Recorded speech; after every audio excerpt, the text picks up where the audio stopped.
இன்றைக்கி நம்ம சேனலில் பார்க்க போகிறது ரொம்பவே டேஸ்ட்டான காலிஃப்ளவர் ஃப்ரை தாங்க. இது ரொம்ப ஈஸியாக பண்ணிடலாம். பட் அதோட டேஸ்ட்டை அடிச்சுக்கவே முடியாது. அவ்வளோ டேஸ்ட்டாக இருக்கும். எப்படி பண்ணலான்னு பார்க்கலாம்.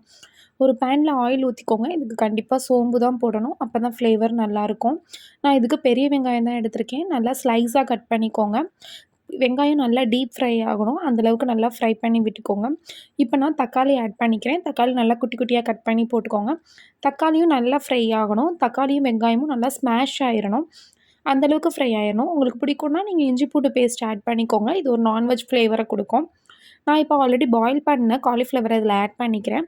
காலிஃப்ளவர் நான் மஞ்சள் பொடியும் சால்ட்டும் போட்டு நான் வேக வச்சுருக்கேன். அதை நான் இப்போ இது கூட ஆட் பண்ணிக்கிறேன். இதை நல்லா மிக்ஸ் பண்ணிக்கோங்க. கொஞ்ச நேரம் அந்த ஆயில்லையே காலிஃப்ளவர் நல்லா பாயில் ஆகட்டும். அதுக்கப்புறம் நான் இது கூட 2 ஸ்பூன் மிளகாய் பொடி, 1 ஸ்பூன் மல்லிப்பொடி, கொஞ்சோண்டு மஞ்சள் தூள் சேர்த்துருக்கேன். இந்த ஸ்டேஜில் நீங்கள் உப்பும் ஆட் பண்ணிக்கோங்க.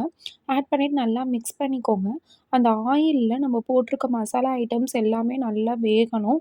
வெந்து அந்த ஆயில் பிரிஞ்சு வரும். அந்த ஸ்டேஜில் தான் நம்ம அமர்த்தணும். பார்த்தீங்களா? இந்த மாதிரி மசாலா எல்லாமே ஆயிலே தான் ஃப்ரை ஆகணும். நீங்கள் தண்ணி ஆட் பண்ணாதீங்க.